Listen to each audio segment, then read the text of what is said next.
میرا نام ڈاکٹر صفت اللہ ہے.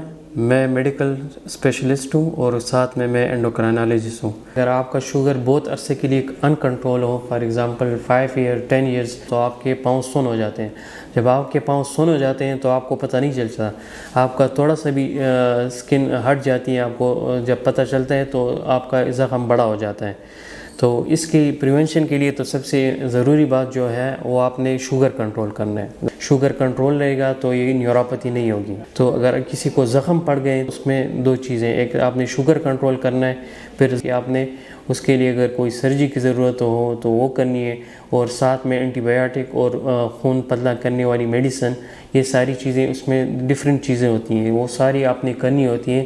تو اس سے آپ کا زخم کنٹرول ہو سکے. اگر آپ کے پاؤں سن ہیں یا زخم پڑ گئے یا کسی کو پڑنے والے، تو 3-4 چیزیں آپ گھر میں کر سکتے ہیں. ایک تو پاؤں کے درمیان یہ جو ڈجز ہیں ان کو آپ نے ڈرائی رکھنا ہے.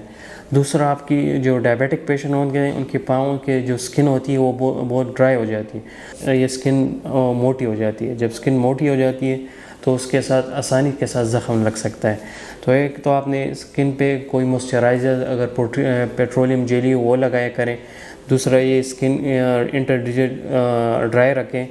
تیسری چیز، آپ نے نیلز کو زیادہ نہیں کاٹنا. چوتھی چیز، آپ نے روزانہ اپنے ساتھ ایک میرر رکھیں، اس میں آپ نے اپنی یہ سول جو ہیں وہ اس میں دیکھا کریں کہ آپ کے نیچے کوئی زخم تو نہیں پڑا. صحیح. اگر زخم پڑا ہے تو اس کے لیے آپ نے ڈیلی ڈریسنگ کرنی ہے، پانی کے ساتھ دھونا ہے، پاؤں کو اوپر رکھنا ہے. ٹھیک ہے. تو یہ چیزیں آپ کریں گے اور ساتھ میں میڈیکیشن استعمال کریں گے تو یہ زخم انشاءاللہ ٹھیک ہو جائے گا.